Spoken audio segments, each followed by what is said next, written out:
ক্রিকেটের মোনালিসা লিটন কুমার দাস অবশেষে তার জীবনের অন্যতম সেরা ইনিংসটা কি খেলেই ফেললেন। তার এই সেঞ্চুরিটা এই ম্যাচে বাংলাদেশের পক্ষে কি কোনো কাজে আসবে? তার এই সেঞ্চুরিটা এই ম্যাচে বাংলাদেশ যদি জয় পায় সেখানে কি কোনো গুরুত্বপূর্ণ ভূমিকা পালন করবে? চলুন সেটা নিয়ে আজকের এই ভিডিওতে আলোচনা করা যাক। দেখুন, আমরা সেরা ইনিংসের কথা বলছিলাম। সেরা ইনিংস সাধারণত দুইভাবে জাজ হয়। কোনো একটা পার্টিকুলার ইনিংস যদি কোনো টিমের জয় যদি একটা গুরুত্বপূর্ণ ভূমিকা পালন করে তাহলে সেটাকে সেরা বলা যায়। আর আরেকভাবে কোনটাকে সেরা বলা যায় বলো তো? ওই ইনিংসটা যদি খুব চাপের মুখে খুব প্রেশার সিচুয়েশনে যদি কোনো ব্যাটসম্যান খেলে থাকে তাহলেও সেটাকে অন্যতম সেরা কিন্তু বলাই যায়। তো বাংলাদেশ এই টেস্ট জিতবে কি জিতবে না সেটার জন্য আমাদের আরও দুদিন অপেক্ষা করতে হবে। কিন্তু লিটন এই ইনিংসটা যে সিচুয়েশনে থেকে খেলেছেন, তিনি যখন ক্রিজে এসেছিলেন তখন বাংলাদেশের স্কোর ছিল 26 রানে 5 উইকেট। তিনি আসার পরে পরেই আরও একটা উইকেটের পতন ঘটে যায়, তখন হয়ে যায় 26-এ 6। এইরকম সময় তো মনে হচ্ছিল বাংলাদেশ ফলোয়ানটা আর কি কোনো রকমে আটকালে হয়। ফলোয়ান কি ইভেন 50 বা 100 রানের গন্ডিটা টপকাতে পারলো তখন মনে হচ্ছিল যেন অনেক বড় বিষয়। তো সেই মোমেন্ট থেকে আর কি দুইটা ভাইটাল পার্টনারশিপ, একটা মেহেদি হাসান মিরাজ আর একটা হাসান মাহমুদের সাথে গড়ে তুলে তিনি দলকে নিয়ে গেলেন 262 রানে। আরেকটু যদি সাপোর্ট পেতেন বা আরেকটু তিনি যদি আর কি 10টা মিনিট যদি ক্রিজে থাকতেন তাহলে হয়তো বা পাকিস্তানের রানটাকেও টপকে লিডও নিয়ে নিতে পারতেন। তো যাই হোক, তো 26-এ আর কি 6 থেকে 262-তে নিয়ে গেছেন, সেটা তো আর কি বিশাল বড় একটা হিউজ ক্রেডিটের আর কি দাবিদার রাখেন। তো যার আর কি মূল নায়কটাই হচ্ছে এই লিটন কুমার দাস। আর লিটন এই ম্যাচে খেলতে নেমে একটা বিশ্ব রেকর্ডও করে ফেলেছেন। কীরকম? 50 রানের নিচে আর কি কেউ আর কি ব্যাট করতে নেমে কোনো পার্টিকুলার ব্যাটসম্যান এই রকম আর কি তিনবার আর কি সেঞ্চুরি করে দলকে একটা ভালো পজিশনে নিয়ে গেছেন। এর আগেও তার আর কি দুবার আর কি তিনি এই রেকর্ড করেছিলেন, সম্ভবত 2021-এ এই পাকিস্তানের বিরুদ্ধেই চট্টগ্রাম টেস্টে তিনি আর কি এই রেকর্ডটা করেছিলেন। 49-এ যখন 4 উইকেট চলে গেছিল বাংলাদেশের, সেই সময় তিনি ক্রিজে এসে ব্যাট করে সেঞ্চুরি করে দলকে একটা ভালো পজিশনে নিয়ে গেছেন। এইরকম একবার ঘটেছে আর সম্ভবত 2022 সালে মিরপুর টেস্টে, ওখানেও শ্রীলঙ্কার এগেনস্টে তিনি যখন ব্যাট করতে এসেছিলেন তখন বাংলাদেশের স্কোর ছিল 24 রানে 5 উইকেট।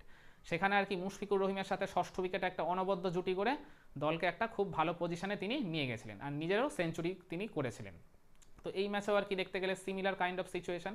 তিনি যখন এসেছিলেন 26-এ 5, সেখান থেকে সেঞ্চুরি করে দলকে একটা খুবই ভদ্রস্থ জায়গায় তিনি নিয়ে গেছেন, একটা সেফ জোনে তিনি নিয়ে গেছেন।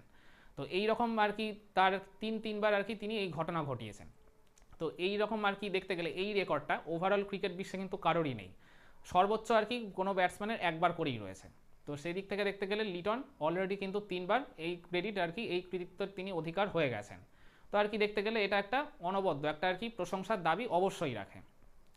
তো যাই হোক, তো লিটনের আর কি যে লেভেল, তার যে ব্যাটসম্যানশিপ, তার যে ক্যালিবার, তো তার থেকে তো এইরকম ইনিংসেই আমরা আর কি সবসময় দেখবো বলেই এটাই আশা করে থাকি।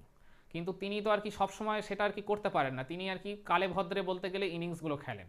কিন্তু এখানে একটা কথা মাথায় রাখতে হবে, টেস্ট ক্রিকেটে কিন্তু তার ফর্মটা কিন্তু রেগুলার ভালোই থাকে। সমস্যাটা হয় ওই লিমিটেড ভার্সানে, ওডিআই আর টি20-তে।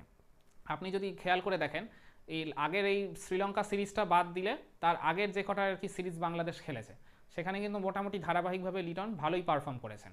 প্রত্যেক আর কি সিরিজেই সেঞ্চুরি হোক, হাফ সেঞ্চুরি হোক, গুরুত্বপূর্ণ নক হোক বা পার্টনারশিপ গড়ে তোলা বলুন, সবই কিন্তু তিনি করেছেন এই নাম্বার 6 বা 7 পজিশনে ব্যাটিং করতে নেমেই। শুধু আর কি তাকে ভোগায় হচ্ছে ওডিআই আর টি20। হোয়াইট বল ক্রিকেটের আর কি ফর্মটাই তাকে আর কি একটু অধারাবাহিক হয়ে যায় ওই জায়গাটায়।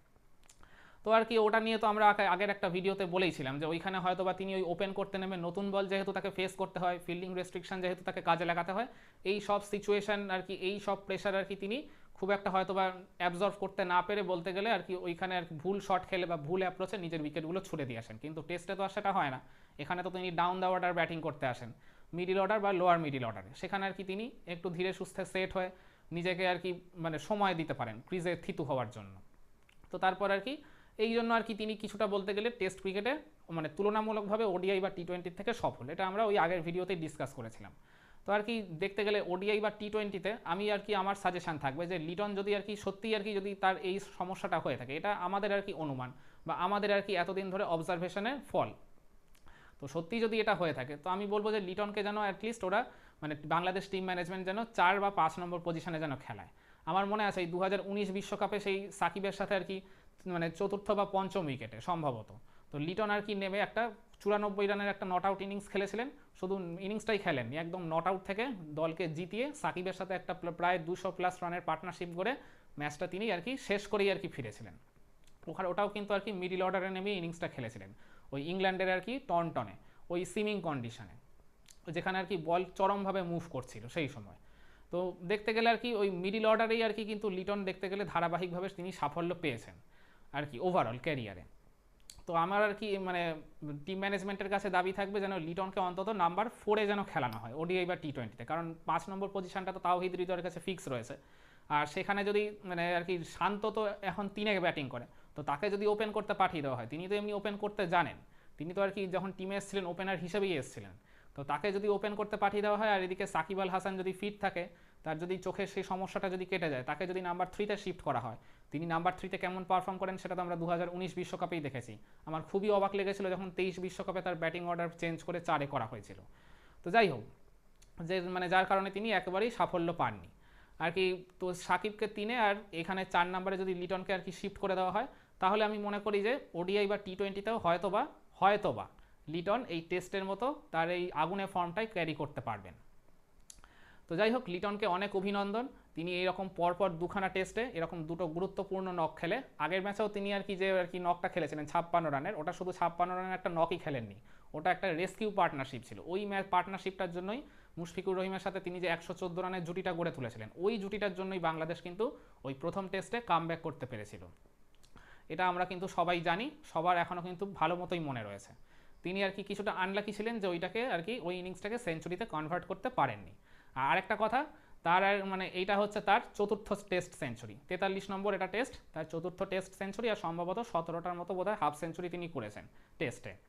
তো তার এই কনভার্সন রেট, এই 50-কে 100-এ নিয়ে যাওয়া, এইটা যদি তিনি আরেকটু বেটার করতে পারেন, বা 50 পেরিয়ে যাওয়ার পর তিনি যদি একটু আর কি ধরে সিরিয়াসলি খেলেন এরকমভাবে প্রত্যেকটা ম্যাচে, তাহলে আমি মনে করি তিনি টেস্টেও আর কি নিজের মানে সেই লেভেলটাকে অনেক আপ করতে পারবেন।